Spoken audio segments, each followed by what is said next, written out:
Zendaya Obi had been balancing 3 plates of jollof rice fusion on her left arm, a bottle of sparkling water tucked under her elbow, and a fresh order pad between her teeth when the front door of Soul Pepper, the only Afro-Korean fusion restaurant in the coastal city of Haedong-maru, swung open so hard it knocked the decorative ceramic rooster off the welcome shelf. The rooster hit the polished floor of dark bamboo wood and exploded into 11 pieces. Every head in the restaurant turned. Zendaya's eyes went to the door. But before we go any further, I have to ask you something. Where in the world are you watching this from right now? Seriously, drop it in the comments, because it never stops amazing me how far these stories travel. If you're new here and this is your first time, welcome. Hit that subscribe button so you never miss what comes next. Alright. Now let's get back to Zendaya, because things are about to get very interesting. She almost dropped the plates. The man who entered was tall, not just tall the way ordinary men were tall, but tall the way buildings in downtown Haedong-maru were tall, deliberately, architecturally, as if the universe had engineered him with purpose. He wore a charcoal wool coat that fell past his knees, the collar turned up against the November sea wind that rolled off the East China Sea and battered the port city every evening like a habit. His hair was black and slightly long at the top, pushed back from a face that was all sharp geometry, strong jaw, straight nose, cheekbones that caught the amber light of the restaurant like blades catching the sun. His eyes, when they swept the room, were the color of deep ink, not warm, not cold, simply precise. Like a man who had learned long ago that the world was a problem to be solved. Behind him, clutching the back of his coat with both small fists, was a little boy. The little boy was perhaps 6 years old, round-cheeked, wearing a tiny navy pea coat over a striped turtleneck, and he was staring at Zendaya with his mouth hanging slightly open. He had his father's eyes, that same deep ink, but where the father's gaze was a locked door, the boy's was a wide-open window. He blinked at her. She blinked back. "Table for 2, the man said. His voice was low, unhurried, the kind of voice that did not ask, it stated. Minji, the hostess, was already fumbling with the reservation book, her cheeks going pink in the way they always did when an attractive man entered the restaurant. Of course, sir. Do you have a reservation?" "No." "Oh." Minji looked down at the book. "We're actually quite full this evening, but I can check if." "We'll take that one." The man pointed, without looking up, at the corner table by the window, the best table in Soul Pepper, the one with a view of the harbor and the string lights that draped across the fishing boats outside. It was also, notably, the table reserved for the Haedong-maru Restaurant Association dinner that was supposed to start in 40 minutes. Minji opened her mouth. Zendaya cut across before disaster happened. She had already set the 3 plates down at table 7 with an apologetic smile at the waiting customers, tucked her order pad back in her apron, and crossed the floor in 7 steps. She picked up the 2 largest pieces of the ceramic rooster on her way, because nobody else was going to. "Right this way," she said, her voice smooth and warm and entirely unbothered. She looked at Minji once, a single look that said "I've got this," and then she was leading them to the corner table, setting the rooster pieces on the hostess counter as she passed. She pulled out the chair for the little boy first. He scrambled up into it and immediately pressed his nose against the window glass to look at the harbor. "Appa," he breathed. "There are boats. Real boats. With lights." "I see them, Seo-jun," the man said, taking the opposite chair without waiting for Zendaya to pull it out. He set his coat on the back, revealing a dark slim-cut suit underneath. No tie. The top button of his shirt was open. On his right hand, on the index finger, there was a single ring, matte black, thick, with a small engraving she couldn't read. She handed them menus. The little boy, Seo-jun, ignored his and pressed harder against the glass. "Can I get you something to drink while you look through the menu?" Zendaya asked. "Barley tea," the man said. "And whatever juice you have for him. No sugar added. We have fresh-pressed watermelon juice, guava, and a tamarind blend." The man glanced at his son. "Seo-jun, juice." Seo-jun pulled his nose off the glass and turned to look at Zendaya properly for the first time. His round eyes went wide. He stared at her the way children stared at things that fascinated them, openly, without pretense or embarrassment. "You're really pretty," he announced. Zendaya felt the smile break across her face before she could help it. The real one, not the professional one she kept polished for difficult customers. "Thank you, baby. So are you." Seo Jun giggled. It was a spectacular giggle, the kind that seemed too big for his small body, and it bounced off the exposed brick wall of the restaurant and made two women at the next table smile without knowing why. "Guava juice," he said. "Please." He added the please the way children add it when they have been well trained, as an afterthought, but a genuine one. "Coming right up," Zendaya said, and she turned to go. "What's your name?" She turned back. Seo Jun was looking at her with those ink-dark, wide-open eyes. "Zendaya," she said. He mouthed it slowly, testing it. "Zendaya." A pause. "That's the most beautiful name I've ever heard." She laughed. She didn't mean to, it just came out. And when she laughed, something happened to the man across the table. She didn't see it because she wasn't looking at him. She was looking at the boy.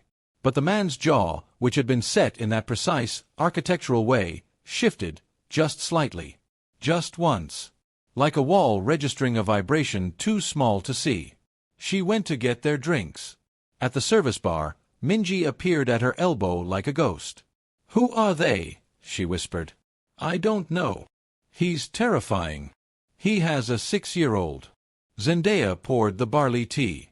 "Lots of terrifying men have children, Zendaya." That was true. She pressed the guava juice and carried the tray back. The man was on his phone when she returned, his expression back to stone. He didn't look up.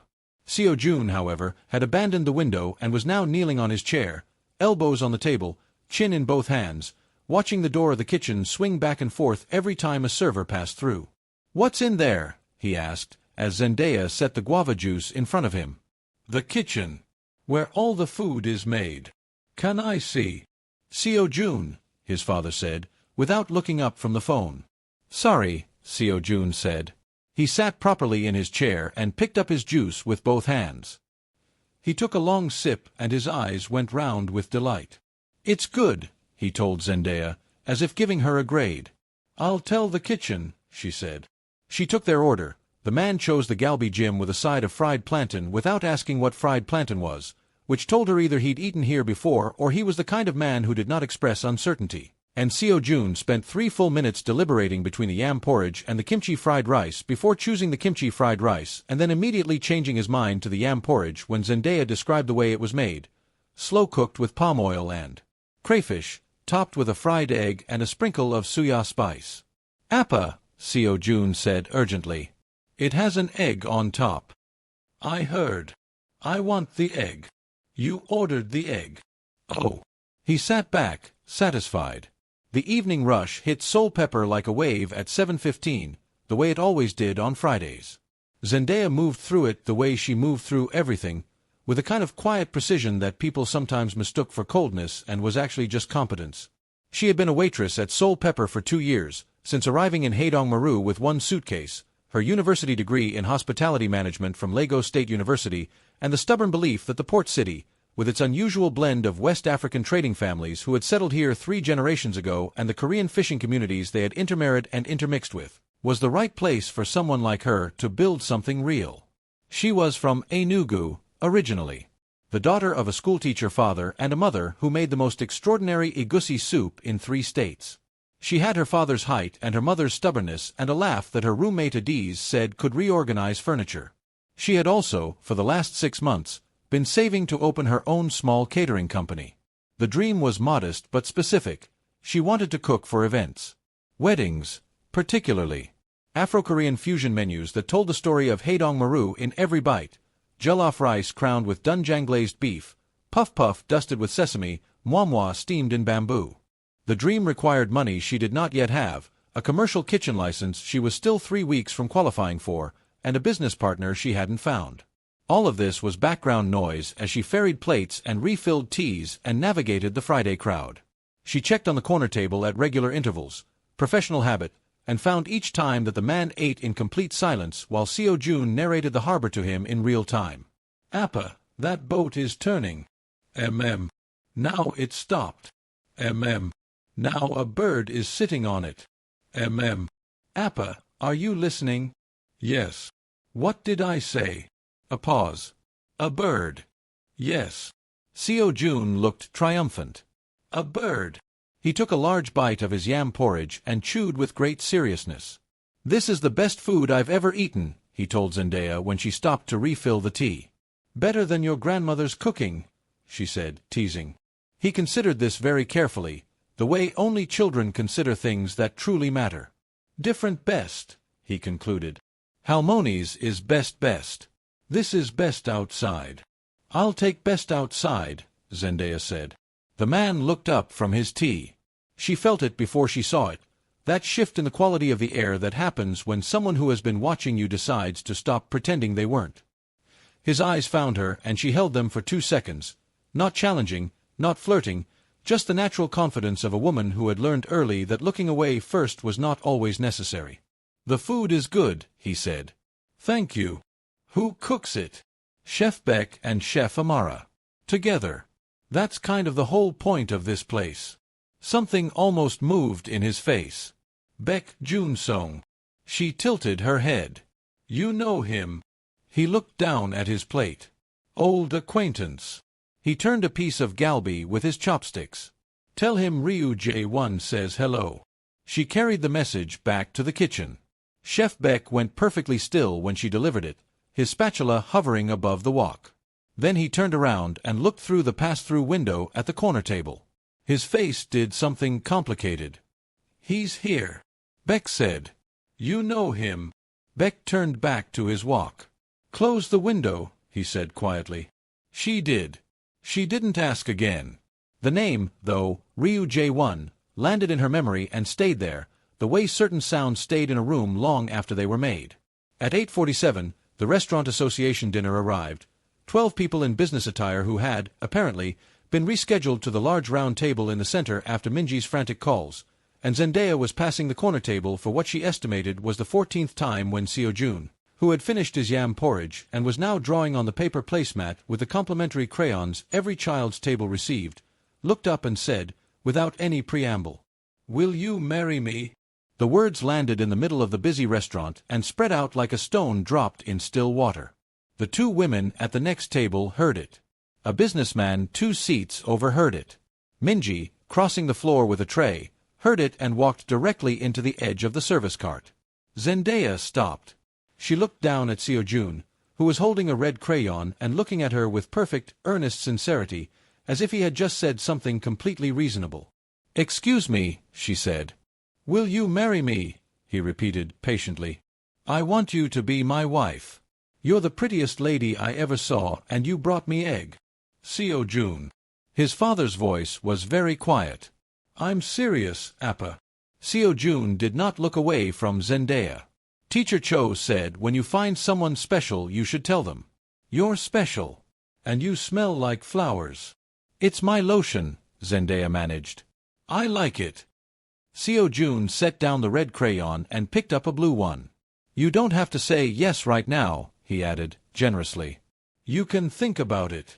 Zendaya made the mistake of looking at the man, at Ryu J1, across the table. His expression was unreadable. His jaw was doing the wall registering a vibration thing again. And there was something at the very edge of his eyes, the smallest, most controlled thing, that might, in another man, in another face, have been the beginning of embarrassment. Or something softer than that. Something she didn't have a name for yet. "I'm very honored," Zendaya said, crouching down slightly so she was closer to Seo-jun's level. "Truly. But I think you should probably be a little older before you get married." "How old?" "At least 25. He thought about this. "That's a long time." "It is. But it'll go fast." "Will you still be here?" "When I'm 25. The question hit her somewhere unexpected, that particular ache of a child's unerring ability to ask the one question you weren't prepared for. She held his gaze, those open window eyes, and felt something move in her chest that had nothing to do with professional warmth. "I hope so," she said honestly. Seo-jun nodded, satisfied. He went back to his drawing. Zendaya straightened up. She did not look at the man again. She went to the service bar and stood with her back to the room for 4 seconds, her hands flat on the cool metal counter, and breathed. Minji materialized at her side. "He proposed to you," she whispered. "He's 6. The father looked. "Don't," Zendaya said. I'm just saying his face. Minji. I have a restaurant association table that needs 3 more water refills and somebody's appetizer has been sitting under the heat lamp for 7 minutes. Minji retreated. Zendaya went back to work.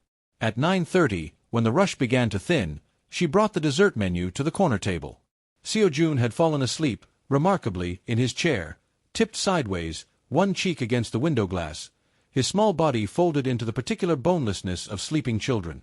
His drawing was still on the placemat. She looked at it without meaning to. It was a figure, 2 figures, actually. One tall, one small, with a third figure between them holding both their hands. The third figure had what appeared to be an extremely elaborate hairstyle composed of many round circles, which she understood, after a moment, was meant to be her. She set the dessert menu down quietly so as not to wake him. "He draws everything he cares about," Ryu Jae-won said. She looked up. He was watching her look at the drawing. "He's very sweet," she said. "He's also relentless." He picked up the dessert menu, glanced at it. "He will ask again, you know. He doesn't forget. I'll keep that in mind." He ordered the bingsu, shaved ice with red bean and condensed milk, which she brought, and which he ate slowly and in silence while his son slept beside him, and there was something about the sight of it, this precise, architectural, unsettling man eating shaved ice alone in a corner while his small boy drew pictures of strangers who had brought him egg, that stayed with Zendaya long after they left. He paid in cash. The bills were crisp and the tip was exactly 40%. No more, no less. On the receipt, in the notes line, someone had written, and it took her a moment to realize it was the child, in careful crayon letters that tilted uphill across the paper, "Thank you, Zendaya." She kept the receipt. She didn't examine why. Saturday came and went without event. Sunday brought a private christening party that occupied the back room of Soul Pepper from noon until 4, and Zendaya was still resetting tables at 5 when Minji called from the front, "Your people are here." She thought she misheard. She came out front. Seo-jun was standing at the hostess counter in a yellow raincoat, holding a small bunch of flowers, the kind sold by the vendor outside the harbor market, mixed cosmos and marigold, tied with twine. He held them out to her the moment she appeared, with both hands, the way children offer things they have put great thought into. "These are for you," he said, "because you're going to be my wife." Zendaya took the flowers. Her heart did something inconvenient. Behind Seo-jun, Ryu Jae-won stood with his hands in the pockets of a different coat, charcoal again, different cut, and his eyes were doing the thing where they were watching her without appearing to watch her. "He made me bring him," the man said. "Appa said it wasn't appropriate," Seo-jun reported, "but I said love is always appropriate." "Teacher Cho said that." "Your teacher sounds very wise," Zendaya said. "She's also very old," Seo-jun said. "Like 40. Ryu Jae-won closed his eyes briefly. They sat at the corner table again. There was no reservation issue today. Sunday evenings were quieter, and this time, when Zendaya came to take their order, Seo-jun had his small elbows on the table and a look of great concentration. "I have a question," he said.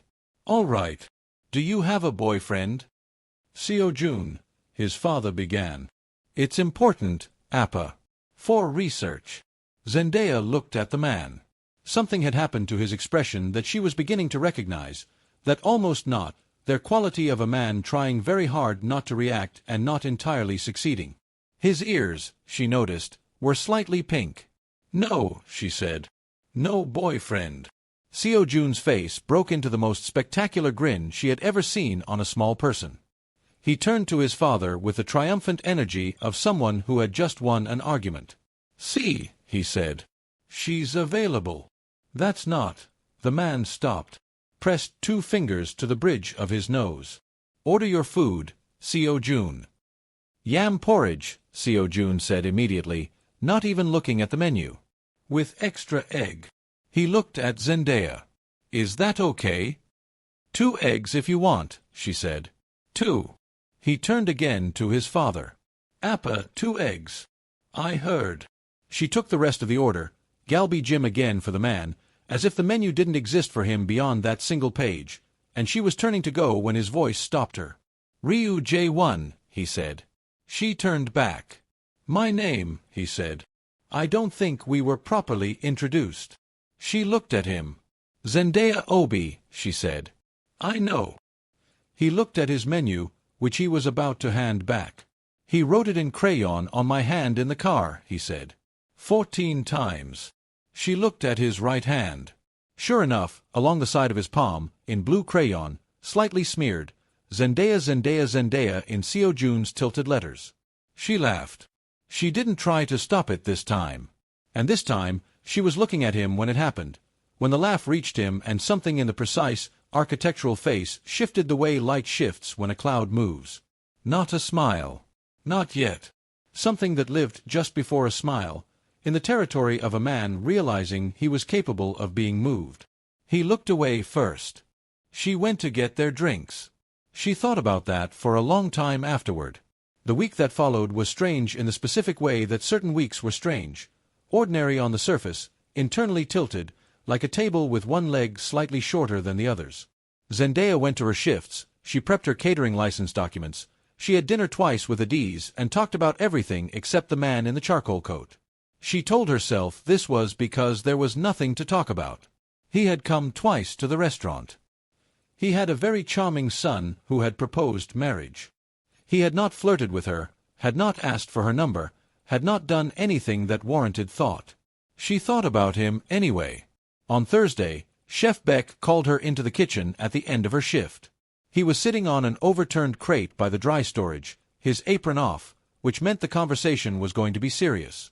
Beck Junsong was a 62-year-old man who had spent 30 years cooking and 12 of those years building Soul Pepper into the beloved, peculiar, irreplaceable institution it had become. He had a face like weathered driftwood and eyes that had seen things he had never talked about. "You know who Ryu Jae-won is," he said. It was not a question. "He said he knew you," Zendaya said. "I knew his father." Beck looked at the middle distance. His father was a serious man. In a serious business. She waited. Haedongmaru is a port city, Beck said. Port cities have history. Money moves through ports, not always in the ways the government knows about. He paused. The Ryu family has been part of that history for 3 generations. She understood him. She had heard things, in 2 years in the city, the way people spoke carefully about certain names, the way certain conversations stopped when certain cars drove past. She had filed it away as none of her business, because she was here to build something, not to get tangled in things that weren't hers. "He comes here with his son," she said. "Yes." Beck looked at her directly. "And I'm not telling you this to frighten you. I'm telling you because I think he'll come back. And I think you should know who you're smiling at." She opened her mouth. "I saw you laugh," Beck said simply. She closed her mouth. She thought about the crayon on his hand. "Zendaya, Zendaya, Zendaya." "I'm a waitress," she said finally. "He's a customer." "Yes," Beck said. "That's probably how all of these things start." He put his apron back on and went back to the kitchen, and the conversation was over. She went home and stared at the ceiling of her apartment, small, tidy, with one window that faced the sea, and thought about 3-generation families and port cities and the way a man's ears had gone pink when his 6-year-old asked about her relationship status. She thought, I should be careful. She thought, he probably won't come back anyway. He came back the next day. This time alone. No Seo Jun. No yellow raincoat or crayon flowers. Just Ryu Jae-won in his charcoal coat, arriving at Soul Pepper at the exact moment the lunch rush broke and the restaurant settled into the quiet amber afternoon lull. He sat at the counter, not the corner table, the counter, which meant he was either there to eat quickly or there because sitting at the counter made it easier to talk to the person on the other side, and the person on the other side at 2:30 on a Friday afternoon was Zendaya. She set the menu in front of him. "Seo Jun is at school," he said, without her asking. "I see. I told him I was coming here for lunch." "What did he say?" Something moved at the edge of his mouth. "He told me to ask about your lotion." She pressed her lips together. "Shea butter. With lavender. He'll want to know the brand." "I'll write it down." She took his order, Galbi Jim, because evidently this was the only thing on the menu as far as Ryu Jae-won was concerned, and brought his barley tea, and then there was a pause that she did not fill because she was working and also because something told her that if she waited, he would fill it himself. He did. "How long have you been in Haedongmaru?" he said. 2 years. You came from Nigeria. Enugu. He turned the tea glass slowly in his hands. Why here? She considered how much to give. My mother's cousin settled here 40 years ago. Married a local fisherman. She used to write letters about the city, how it smelled like the ocean and pepper and sesame all at once. I always thought she was making it up. She looked at the window, at the harbor light slanting through the glass. She wasn't. He was quiet for a moment. The city has a way of keeping people, he said. Did it keep you? He looked at her. I was born here, so it didn't have to try. No. He picked up his tea. My son was also born here. His mother, he stopped, set the tea down, started again. She left. 3 years ago. She found Haedongmaru too small. A pause. She found us too small. The air around the words was careful. Not wounded, exactly. More like a wound that had become scar tissue. Functional. Present. Different from what it had been. I'm sorry, Zendaya said. Don't be. He said it without sharpness. Seo Jun doesn't remember her well. He remembers the smell of her perfume and that she had long hair. That's all. He paused again. He talks about you more than he's talked about her in 3 years. She didn't know what to do with that. He's a very special kid, she said carefully. He decided about you in 30 seconds, Ryu Jae-won said. Seo Jun doesn't decide slowly. He sees something and he knows. His eyes were on her, not the careful, measured glance of their first meeting, something more direct now. I used to think that was a childish quality. Lately, I'm not sure. The kitchen bell rang. She went to collect his plate. She stood in the kitchen for 10 seconds with the plate of galbi jim in her hands and told herself to get it together. Chef Amara, the other half of Soul Pepper's culinary soul, a large, warm Ghanaian woman with forearms like a blacksmith and a laugh like a thunderstorm, looked at her from across the prep station. Why is your face doing that? Amara asked. Doing what? That. Amara pointed with a ladle. I'm fine. You look like a woman trying not to feel something. I'm carrying a hot plate, Zendaya said. Can we not? She went back out. He ate. She worked. She came back when his tea needed refilling and found him looking at the drawing that was still framed on the counter, a piece Seo Jun had done on his first visit, which Minji had shamelessly retrieved from the bin and hung because she said it was the most adorable thing she had ever seen. It was the harbor, in crayon, blue and gray, and a small orange fire that was probably meant to be the sun, with 2 figures in it. One very tall. One very small. The tall one was holding the small one's hand. He gave that to Minji, Zendaya said. He gives everything away, Ryu Jae-won said. His drawings. His toys. Last month he gave his winter gloves to a dog. A dog. He felt the dog looked cold. She laughed again. This time she saw it happen, the way the sound reached him, the way his eyes changed, just at the edges, just for a moment. Like someone opening a window in a room that had been closed for a long time. He paid, stood, buttoned his coat. Zendaya, he said. She looked up from the receipt. Would you? He stopped. Something complicated crossed his face. The face of a man who had spent a long time being precise, discovering that precision was not always available. My son's school has a parents' cultural day next Saturday. He has asked. Another stop. He wants you to come. She stared at him. As he used the word fiancé, Ryu Jae-won said, and his ears went pink again, and she felt something detonate quietly in her chest.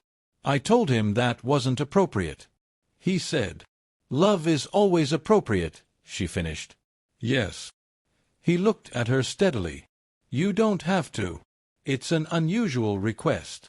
Your son is an unusual person. He is. A beat. I'll be there as well. If that makes it better. Or worse. Depending. She thought about Chef Beck on the overturned crate. She thought about 3 generations and port cities and things that moved through places in ways the government didn't know about. She thought about a small boy who gave his gloves to a cold dog and wrote her name in crayon 14 times on his father's hand.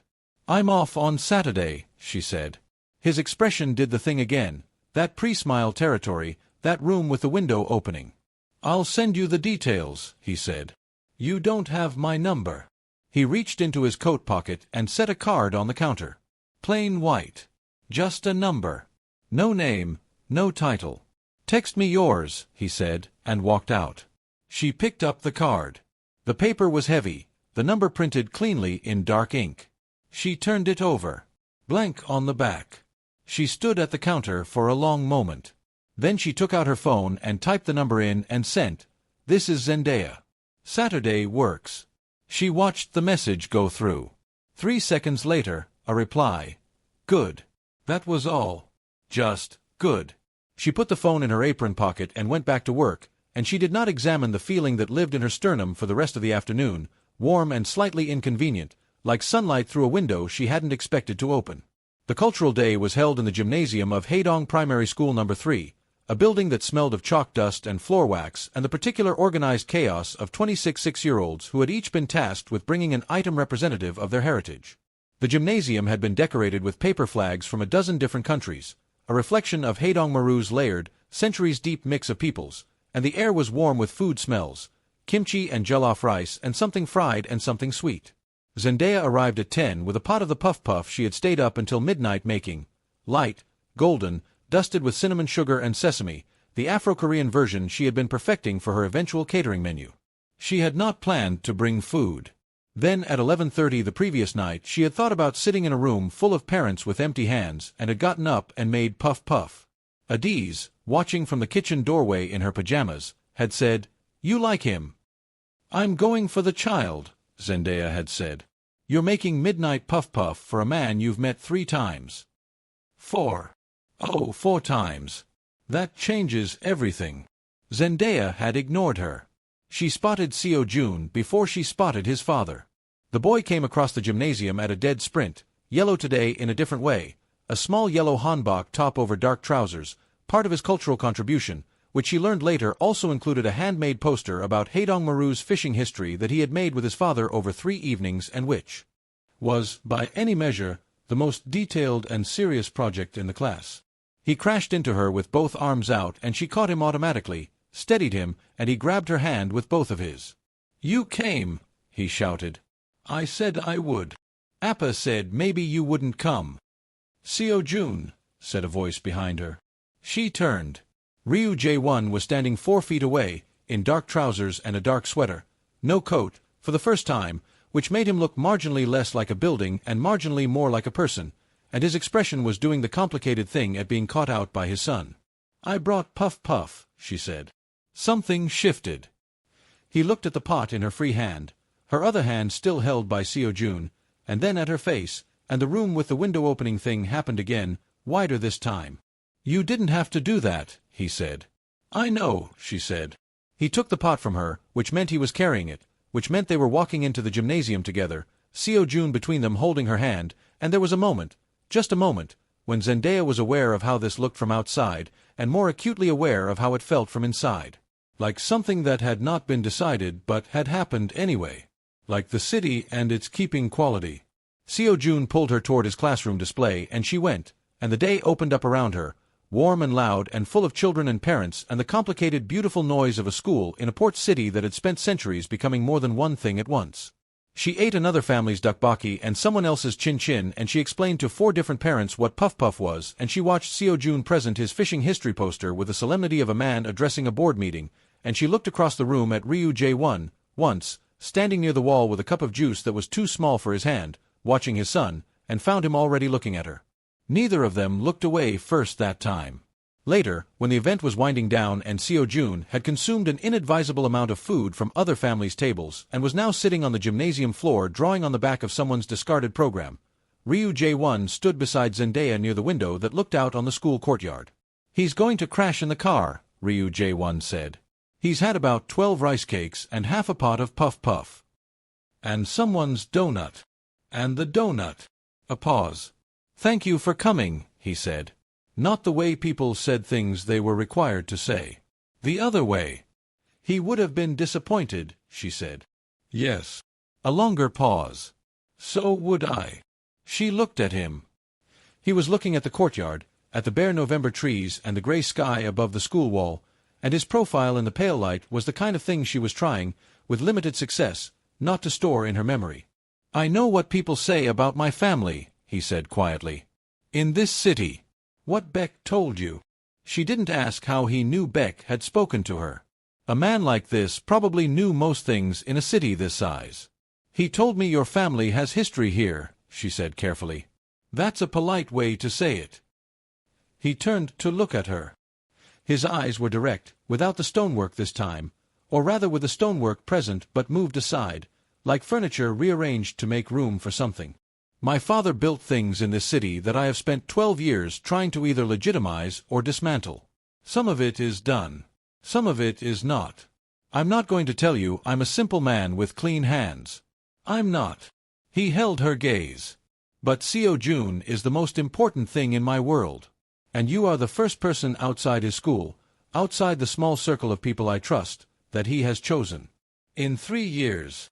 The gymnasium noise continued around them, warm and oblivious. "He chose me because I brought him egg," she said. "He chose you," Ryu Jae-won said, "because he saw something. He's never wrong." She breathed. "And what about you?" He was quiet for long enough that she thought he might not answer. "I came to the restaurant alone," he said. "On Friday. I remember. I told Seo Jun I was going for lunch." He paused. "I had already eaten lunch." The simple admission landed with more weight than it had any right to. She felt it settle in the space between them, uncomplicated and enormous. On the floor, Seo Jun had finished his drawing. He held it up without standing, announcing to no one in particular, "It's our family." Zendaya looked. The drawing showed 3 figures. One very tall, one medium tall, one small. All holding hands in a row. She felt her chest do something she didn't have a word for yet. "Seo Jun," Ryu Jae-won said, his voice controlled, "we talked about this." "I know," Seo Jun said serenely. "But it's still our family." He looked at Zendaya with those open-window eyes. "I'm going to be 7 in March," he said. "Only 18 more years until 25. He held up the drawing. "For you." She crossed the gymnasium and crouched and took the drawing from him. "Thank you," she said. "You're welcome," he said.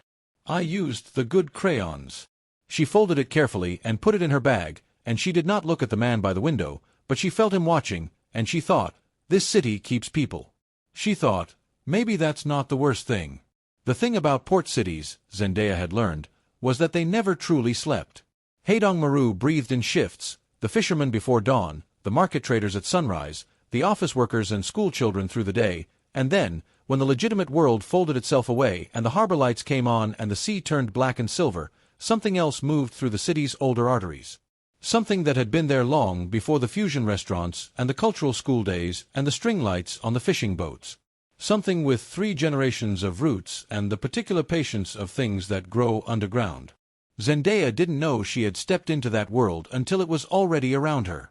It started 11 days after the cultural day, on a Tuesday evening, when she arrived at Soul Pepper for her closing shift and found 2 men sitting at the counter who had not been there when she left the night before and who had the specific quality of men who sit in places not to eat but to be seen sitting there.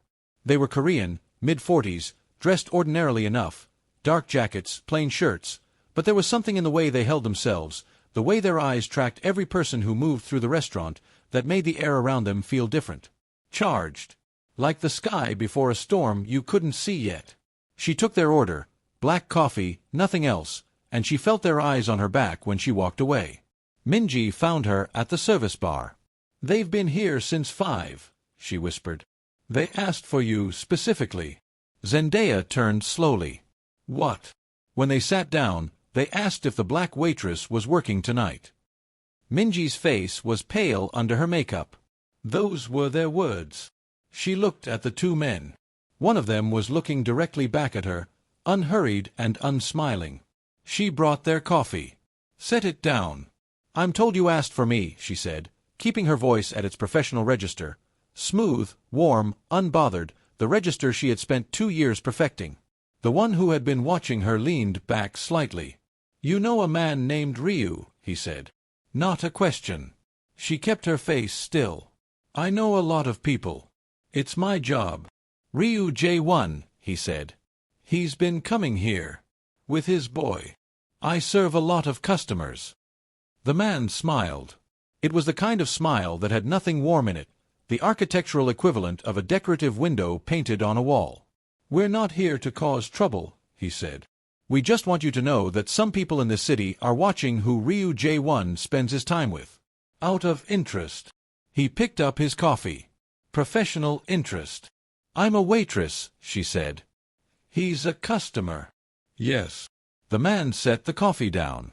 Keep it that way. They left 20 minutes later without finishing the coffee, and Zendaya stood in the kitchen with her back against the cold metal of the storage unit and breathed through her nose until her hands stopped doing the thing they were doing. Chef Amara found her. What happened? Nothing, she said. Then, 2 men. At the counter. They knew about Ryu J1. Amara's expression changed. She was Ghanaian and 60 and had lived in Haedong Maru for 22 years, and she had seen the city's multiple layers accumulate like sediment. What did they want? To make sure I knew they were watching. Amara was quiet for a moment. Are you going to tell him? The question sat in the air. I don't know what he is to me, Zendaya said. You made midnight puff puff for him. That was for the child. Amara looked at her with the patient, devastating clarity of a woman who had been 60 for long enough to have no use for pretense. Zendaya. Baby. Call him. She didn't call him that night. She went home and sat by her window and looked at the harbor and thought about what Beck had told her and what the man with the painted window smile had said and what Ryu J1 himself had said in the school gymnasium. I'm not going to tell you I'm a simple man with clean hands. She thought about the drawing in her bag. The 3 figures holding hands. At 11:47, her phone lit up. A message from the plain white card number. 2 men. Dark jackets. Did they come to Soul Pepper tonight? She stared at the screen. She typed, yes. The response was immediate. Are you home? Yes. Lock your door. I'll explain tomorrow. She typed, explain now. A pause. Longer than his usual pauses.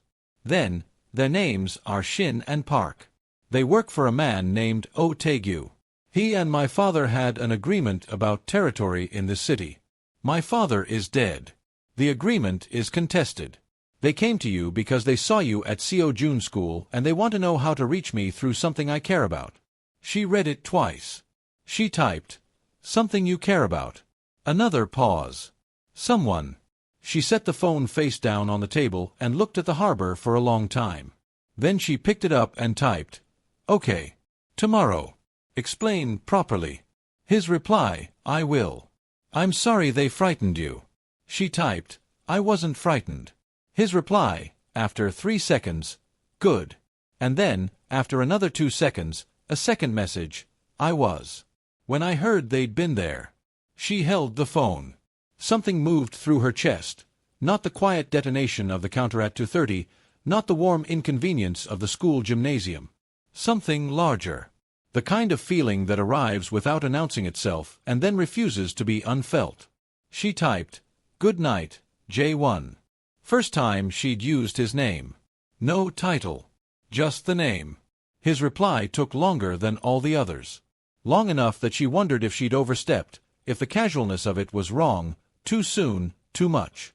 Then, good night, Zendaya. She slept better than she'd expected to. He came to Soul Pepper the next morning before it opened. She was there early for a stock delivery, and she saw him through the glass door, standing outside in the gray November morning, the harbor behind him, the collar of the charcoal coat turned up, and something different in his posture today. Less architectural. Something in it that was almost uncertain. She opened the door. Seo Jun is at school, he said. I figured. Can I come in? She stepped back. He sat at the counter and she made barley tea because her hands needed something to do, and he told her about Oh Taegu. He told her without the stonework up, which she was beginning to understand was not his default, that the version of him she had met on the first night, carved and precise and unreachable, was armor, and the version that sat at her counter now with both hands around the tea glass and spoke in a voice that was low and careful and unperformed, this was something closer to the actual man. Oh Taegu was 61. He had been her family's partner, the old word, the word that meant something specific in the port city's unofficial economy, for 15 years. Her father had managed the northern harbor routes. O had managed the southern. A system with its own codes, its own treaties, its own unstated laws. When her father died 4 years ago, Ryu J1 had inherited not just the business but the treaty. And for 3 years, the treaty had held. But J1 had spent those 3 years doing what he had told her, legitimizing what could be legitimized, closing what could be closed, shrinking the unofficial footprint year by year in ways that were quiet and careful and, he hoped, below the threshold of provocation. Otegu had noticed. He sees it as a withdrawal, J1 said. A power vacuum he can move into. He turned the tea glass. He's not wrong. That is what it is. What he doesn't know is how much I've already moved. A pause. Legally. Above ground. In ways that would make moving against me complicated in a different way than he's used to. And Shin and Park coming here, Zendaya said, was a message. They're not going to touch you. They're too smart for that. It would escalate things beyond what's profitable for them. He looked at her. But I need you to understand what I've walked into your life. You walked into my restaurant, she said. With your 6-year-old. Yes. He proposed to me with cosmos and marigolds. Something moved in his face. He told me he spent 40 minutes choosing those flowers. He rejected the roses because he said they looked show-off. She almost smiled. Held it back. J1. How much danger are you in? He was quiet.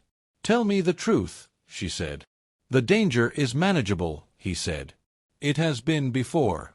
I have people, not the kind my father had, but capable people. And I have 3 lawyers and a paper trail that would give Otegu a very difficult year if he pushes. He paused. The danger to you is less manageable. Because I can't control what they do as a provocation to me. And you, he stopped.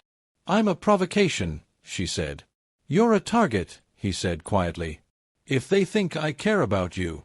The word care sat between them, plain and slightly terrifying, the way honest words often were. Do you? She asked. He looked at her directly. You know I do. She breathed. Say it.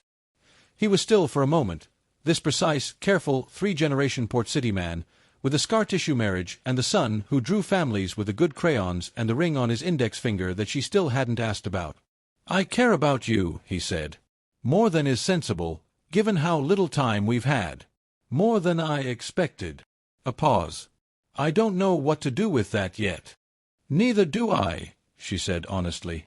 They sat with that for a moment. What's the ring? She asked. He looked at his right hand. My grandfather's. He wore it every day of his adult life. When he died, my father wore it. When my father died, he turned it slightly on his finger, I took it because it was the only thing of his I wanted. Not the business. The business came whether I wanted it or not. He looked up. The ring I chose. She thought about that. About the difference between things that came and things that were chosen. Seo Jun told me yesterday, J1 said, with a slight change in tone, that he wants to invite you to his birthday in March. He told me about March, she said. He calculated 18 more years to 25. He updated the timeline. She looked at him. What does that mean? He told me. He pressed his fingers to the bridge of his nose in the gesture she was beginning to find disproportionately endearing, that since you're already basically family, the 25 rule probably doesn't apply. She laughed. And there it was again, that opening window thing, wider every time, less surprising every time, and more significant every time, which was the opposite of how things were supposed to work. I want to take you to dinner, he said, when the laugh settled. Not here. Somewhere that is not your workplace. He paused.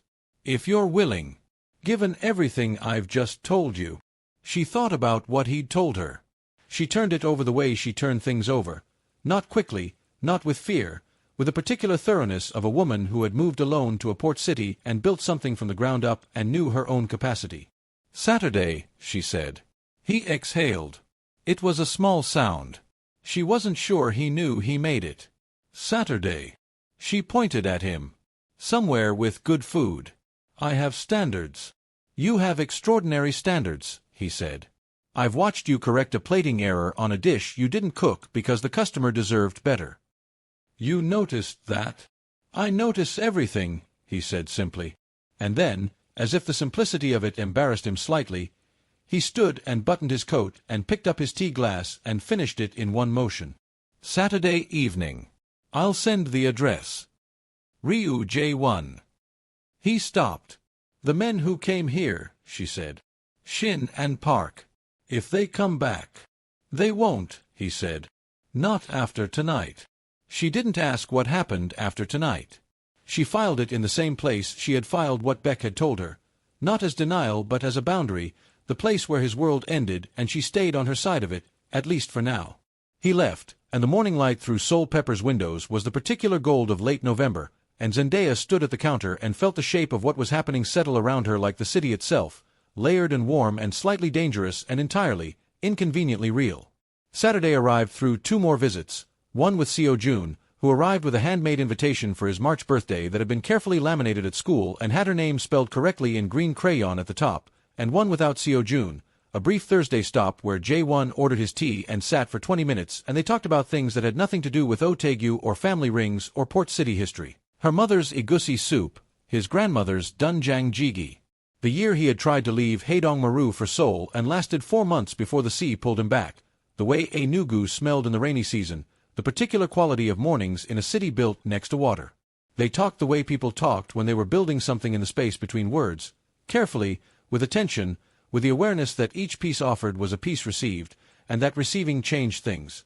On Saturday she wore a green wrap dress and her best earrings, large gold hoops that had been her mother's, and the shea butter with lavender, for Seo Jun's benefit, she told herself, even though Seo Jun was at his aunt's for the evening. He took her to a restaurant in the old harbor district called Chonga, which meant blue water, and which occupied the top floor of a restored colonial-era trading house that his grandfather, he mentioned without drama, had once owned and which was now a fully legitimate restaurant. Group. The city in a single building. He had reserved a window table, and the harbor was 40 feet below them, and the sky was the color of a bruise turning gold, and the food was extraordinary. Not Afro-Korean fusion but traditional Korean, the old deep kind, hunjiak and gonjang-gajang, and a hamel pajian that arrived at the table still sizzling. She ate without performing pleasure. She was genuinely, unguardedly pleased, and she told him so, and he watched her eat the same way he watched everything, with that total, quiet attention that she was beginning to understand was not surveillance but appreciation. The way some people listened when they actually wanted to hear. "Tell me about the catering company," he said. She looked up. "How do you know about that?" Beck mentioned it. A pause. "And Amara? You've been talking to my colleagues about me?" "They volunteered," he said. Enthusiastically. Something very close to a smile. "Amara showed me a menu you wrote. The Afro-Korean fusion catering menu. She keeps it on the kitchen bulletin board."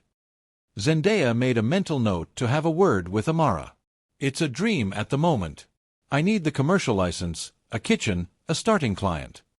"What kind of starting client?" "A big event. Wedding, corporate, something that makes noise in the city." She turned her glass. "There are 3 Afro-Korean families in this city who've been here long enough to have money and haven't had proper catering that speaks to both sides of who they are. I want to be the person who does that." He was quiet for a moment. "I'm hosting an event in February," he said. "An annual dinner. It started as my father's, a gathering of the older families in the city. I've been changing it gradually, making it more above ground." He paused. "This year I want it catered properly. Not hotel catering. Something that represents what this city actually is." She looked at him. "This isn't charity," he said, reading her expression with the accuracy of a man who was used to people's faces. "You would have a contract. Proper payment. Full creative control over the menu." He held her gaze. "But I want to be honest. I am also looking for reasons to see you more regularly." "Both things are true." She sat with that. "How many guests?" she asked. 60. "I'd need the kitchen for 2 days prior." "Arranged." Full creative control means full creative control. No interference. "Understood." And if I hate a request, I say so. I'd expect nothing less. She looked at the harbor below them, dark and silver and permanent. She thought about the commercial license that would come through in 3 weeks. She thought about the menu on Amara's bulletin board. She thought about what it meant to take the first client you were offered, and whether it mattered that the client was also a man you were sitting across from in your mother's earrings while your stomach made inconvenient decisions about the way he looked in lamplight. "Send me the details," she said. "I'll give you a proposal by next week." His expression did the full thing this time, past the pre-smile territory, past the opening window, all the way to an actual smile. Small, controlled, only just there, but entirely real, and it rearranged his face so completely that for a moment she wasn't sure she was looking at the same man who had walked into Soul Pepper and pointed at a table like a building selecting its own location. "Good," he said. "Stop saying just good. I'll work on my vocabulary." She laughed. He laughed. It was the first time she had heard him laugh, a real one, low and brief and slightly surprised, like a sound he'd forgotten his body could make. It lasted 3 seconds and rearranged the air between them and left the table feeling fundamentally different from the table it had been 5 minutes ago. They stayed until the restaurant was nearly empty. They talked and ate and occasionally looked at the harbor and occasionally looked at each other in the pauses, and at no point did either of them perform anything. It was the most honest evening she had spent in Haedong Maru, and she had had good evenings in this city. He drove her home in a dark car that smelled of cedar and leather, and walked her to her building door, and stood in the sodium light of the entrance in his charcoal coat, and they looked at each other the way people looked at each other when the evening had been exactly what it needed to be and neither of them was quite ready for it to become the past. "Seo Jun will want a full report tomorrow," he said. "Tell him the food was excellent and the company was acceptable. He'll be devastated by acceptable. Tell him the company was also excellent," she said. "Tell him it was best outside." The smile again, the real one. Brief, entirely his. He reached out and adjusted her coat collar, which had turned in on itself at the lapel, a small, deliberate gesture, barely contact, and she felt it everywhere. "Saturday was good," he said. "Yes," she said. "It was." She went inside. She stood in her dark hallway and listened to the car pull away and felt the shape of the evening settle around her like something she would remember for a long time, and she thought, "I am in trouble."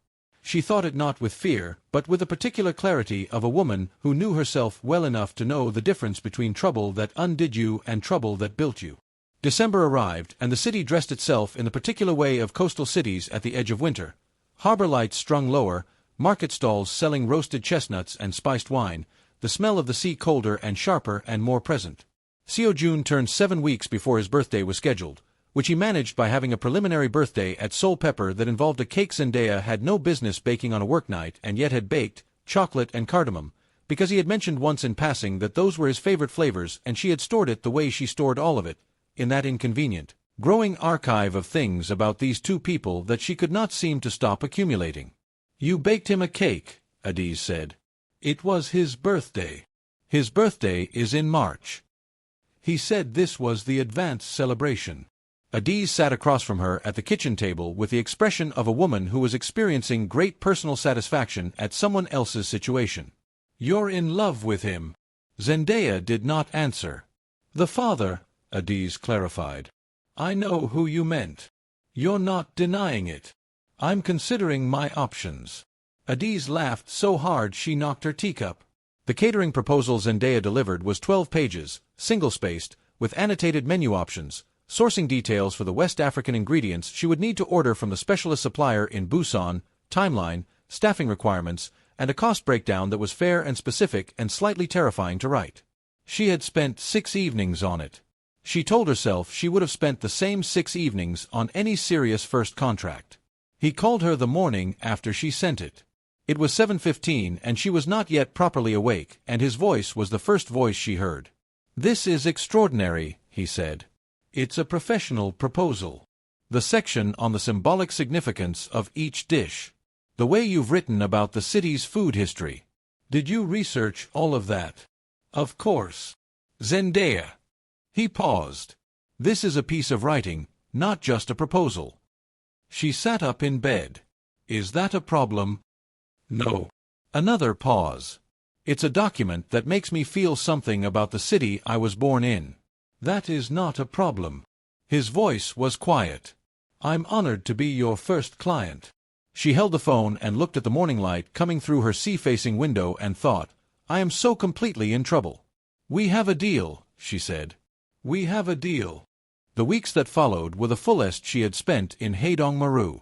She threw herself into the preparation with a single-minded energy that she knew was partially professional excitement and partially the way she processed feelings, by building things, by moving forward, by making something real with her hands.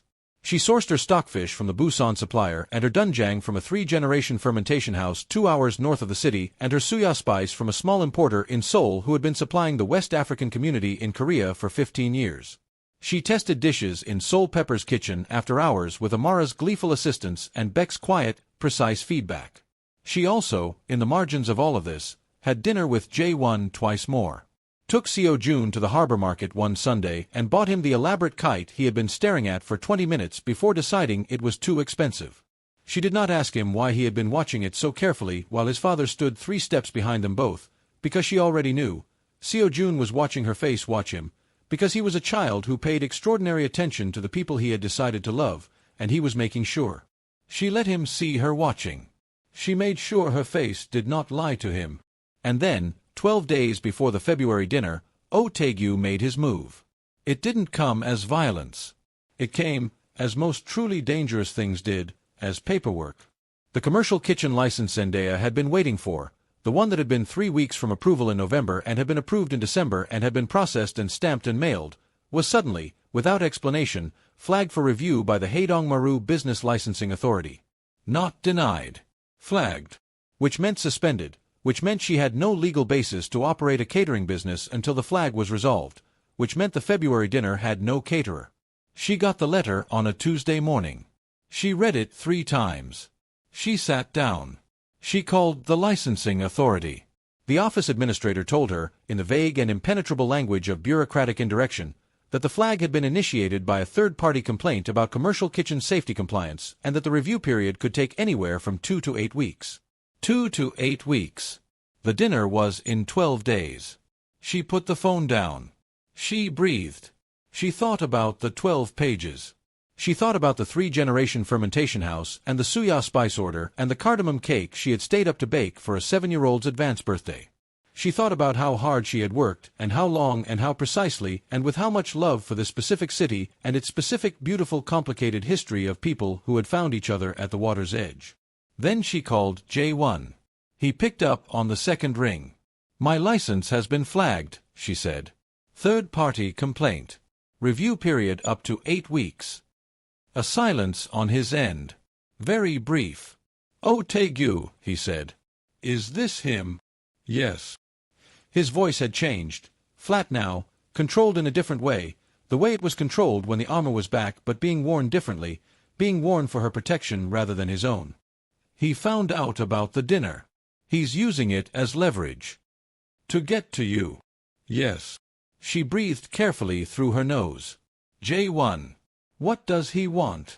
He wants the northern harbor routes. The last piece of my father's old business that I haven't fully transitioned. A pause. If I give it to him, he has what he wants. The flag disappears. The dinner proceeds. She sat very still. And if you give it to him? Then I have given him the validation he needed that this kind of pressure works on me. His voice was quiet and precise. Which means he will use it again. On the next thing he wants. Another pause. On you, or Seo-jun, if he thinks it works. The air in her apartment was very still. There's a third option, she said. What is that? My mother's cousin. Hannah. She's lived in this city for 40 years and she has a fully licensed commercial kitchen attached to her house that she used to run a catering business from before she retired. She's been asking me for 2 years to use it. A pause. I told myself I wanted to do it properly, with my own license. My own space. She breathed. But properly doesn't mean alone. It means well. And I can do this well from Hannah's kitchen. Silence on his end. You would do that, he said. I would do what needs doing, she said. That's the difference between a dream and a plan. The dream is the destination. The plan adjusts. He was quiet for long enough that she checked if the call had dropped. Zendaya. His voice was different now. Not the armor, not the stone, not the precise architectural thing. Something underneath all of that. Something she had only heard once before, in the school gymnasium by the window with the bare November trees. I need to tell you something. Tell me. The ring on my father's hand, he said. When I took it after he died, I told myself I took it because it was the only thing I wanted from him. That was half true. A pause. The other half was that I took it because it was also the thing he wore when he made promises. When my father put his hand on something, it meant he had decided. Not calculated, not strategized. Decided. His voice was very quiet. I've been wearing it for 4 years and I haven't made a single decision that wasn't calculated. Until November. A pause. Until a ceramic rooster fell off a shelf. She pressed her fingers to her mouth. I know what I am, he said. I know what I'm still untangling. I'm not asking you to decide anything tonight. I'm not asking you to accept conditions or complications or a 6-year-old who proposed to you with market flowers. A pause. I am asking you to know that what I feel for you is not a calculation. It is the most uncalculated thing I have experienced in my adult life, and it frightens me, and I am telling you anyway, because Seo Jun was right. Love is always appropriate. She was crying. She didn't realize it until she felt the wet on her cheek. J1, she said. Yes. I'm going to call Hannah about the kitchen. All right. And then I'm going to finish the February dinner and make the most extraordinary meal the city has eaten in 30 years. I believe you. And then, she stopped. And then, he said. I'll tell you then, she said. When the dinner is done and the city has eaten and your impossible son is asleep. A pause. Some things deserve to be said in person. A very long silence. Yes, he said. They do. She called Hannah. Hannah, who was 72 and had been waiting for this call for 2 years, said, finally, in a voice loud enough to startle Zendaya's neighbors, and the kitchen was arranged by morning. In the days that followed, something shifted in the city. She didn't know exactly what J1 did about Otegu, and she kept to her side of the boundary she had drawn for herself. She did not ask, he did not explain, but the specific quality of the air in Haedong-maru changed slightly, the way it changed when a held note finally resolved. Shin and Park were not seen in the city's restaurants. Otegu's name, which had been circulating in the careful half-conversations of the older community, went quiet. Whatever had happened, had happened. The February dinner came on a Saturday, and it was everything she had promised on 12 careful pages and more than that. She had been in Hannah's kitchen for 2 days prior, Amara beside her for both of them, and she had cooked with the concentrated love of someone building something for keeps. The galbi jim she made for the main was slow-braised for 9 hours and finished with a palm oil glaze that was her own invention. The suya-spiced beef skewers came out of the oven with the precise char she had tested 14 times. The jollof rice was made from the long-grain parboiled her mother had always used and scented with a smoked tomato base that Beck, who had come by on the second day just to stand in the kitchen and smell things, had been silent about for 3 full minutes before, saying, "Your mother taught you well." "She didn't teach me this one," Zendaya had said. "This one is mine." Beck had looked at her. "Even better," he said. The 60 guests arrived at the restored trading house in the harbor district, and Haedong-maru's old families, the fishing families and the trading families and the 3-generation Afro-Korean families who had been here long enough to be the city's own, moved through the rooms and ate and drank and talked with a specific warm authority of people being fed something that knew them. She watched from the kitchen pass through as plates came back clean and expressions changed with the first bite, and a woman who had been in Haedong-maru for 50 years reached across a table and grabbed her companion's arm and said something that made them both laugh. Seo Jun was there, in a small dark suit, carrying a paper plate and grazing systematically through the appetizers. He found Zendaya at the kitchen door at 8:30 and climbed onto the step to be at her height and said, with devastating sincerity, "This is best. Not best outside. Best. She picked him up and held him for a moment, this small, spectacular, relentless person, and he put his arms around her neck and she felt his weight and the warmth of him and the cosmos and marigold earnestness of him, and she thought, here we are then. She set him down. He ran back to the appetizers. J1 found her at 9, when the evening was at its fullest and the restored trading house was warm with voices and light. He came into the kitchen doorway and looked at her, and she was in her element, her apron on, her cheeks warm from the heat of the kitchen, her mother's earrings still in from the good luck ritual she had maintained all day, and the way he looked at her was the way the city looked at the sea, like something that had always been there was suddenly visible. "The room is talking about you," he said. "The room is talking about the food." "Yes," he said. "That's you." He leaned against the door frame. "3 people have asked me who the caterer is. One of them wants you for a wedding in June. Another for a corporate anniversary." He paused. "I told them to talk to you." She wiped her hands on her apron. "Good. Your license review," he said. "I've been told it was resolved this morning. The flag was withdrawn." She looked at him. "Oh, Tegu. Agreed to certain terms." He held her gaze. "The northern routes are not among them. He gets nothing that matters." "What does he get?" "A clear understanding," J1 said carefully, "that the city has changed and will continue to change, and that adaptation is more profitable than resistance." He paused. "In writing, with 3 lawyers as witnesses." She breathed. "Is it over? This part?" He was honest. "There are other parts. There are always other parts. I will not pretend to you that I have a simple life or that it will become one quickly." He stepped slightly into the kitchen doorway, close enough that she could see the ring on his hand and the line of his collar and the ink-dark eyes that had been watching her since November. "What I can tell you is that I am working every day to make it simpler." "And that you are—" He stopped. "Say it," she said. "For the second time. You are the reason the work feels like it matters," he said. "Not just for Co June. For me." His voice was very quiet under the noise of the party. "You are the reason I am standing in this kitchen instead of behind a desk in a locked room being only what my father made, and not what I'm trying to become." She looked at him for a long moment. "J1, she said. "Yes." "The dinner ends at 11. "Yes." "Co June goes to his aunt's tonight." A pause. "Yes."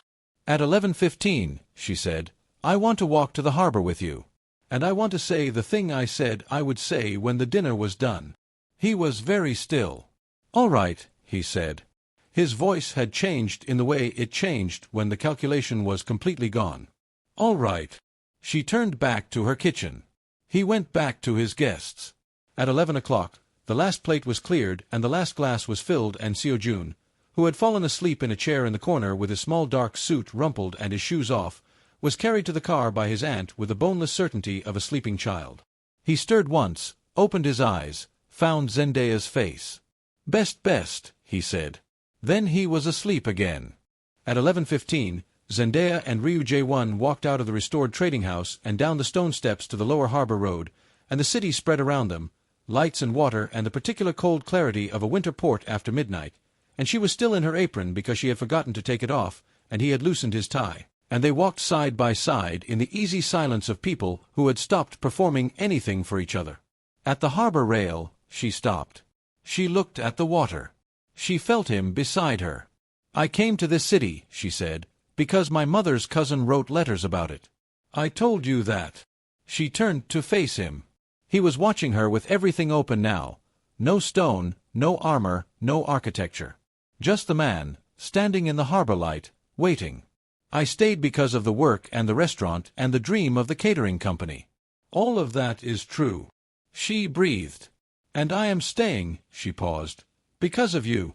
And because of a 6-year-old who thought I deserved the good crayons." Her voice was steady. "I don't know exactly what this is yet. I know it is real, and I know it is mine, and I know I am not afraid of complicated." She looked at him. "I'm in. If you are." He reached out. He took her hand. He held it the way the small figure in the crayon drawing held the other figures, simply, completely, without hesitation. "I have been in," he said, "since a ceramic rooster fell off a shelf." The harbor lights moved on the water below them. The city breathed around them, layered and warm and complicated, 3 generations deep and growing. She leaned her head against his shoulder, just slightly, just for a moment, and he did not move, and the night held still around them the way nights did when something real had finally been named. And then his phone rang. She felt him tense before he looked at it. The specific quality of the tension, not alarm, not fear, but the tension of a man who knew certain numbers and what they meant. He looked at the screen. His face went very still in a way that was different from any stillness she had seen before. "I have to take this," he said. His voice was quiet and controlled and contained something at its edges that she had not heard there before. She lifted her head, looked at him. "What is it?" He looked at her face, at her hand still in his, and something moved behind his eyes that she could not read. Something that looked like the beginning of a decision, or the end of one. "Go inside," he said. "I'll find you. J1. Please." He squeezed her hand once. Released it. "I'll find you." He stepped away and raised the phone to his ear, and she heard him say one word before the harbor wind took the rest of it. The word was, "Father." She stood at the harbor rail, and the cold came in off the water, and the city went on breathing around her, and she thought, impossible. She thought about 3 generations, and what Beck had told her, and the matte black ring, and the 12 pages she had written, and the 72-year-old woman who had said finally at 7 in the morning. She thought about the way he had said that word. Not with grief. Not with surprise. With a very particular stillness of a man hearing a voice he thought was gone. She stood at the harbor and waited, and the city kept its secrets a little longer, and the water moved against the old stone wall below her in its ancient, patient rhythm. Something is coming, something is coming, something is coming, and she was still there, still and warm and real, when his footsteps came back toward her from the dark. She did not move away. Whatever came next, she was not moving away. And that was where everything truly began. If this story moved you in any way, if you felt your heart pull when Seo Jun held out those flowers, if you held your breath at the harbor, if you smiled when J1 finally said what he'd been carrying since November, then you already know this story got into you the way only real ones do. Drop a comment and tell me which moment hit you the hardest. I read every single one, and they genuinely mean everything to me. If you're new here, hit that subscribe button so you don't miss what comes next, because trust me, what comes next will shake you. And before you go, tell me, what city are you watching from right now? I love knowing where all of you are in the world. Until next time, stay blessed, stay safe, and keep letting good stories find you.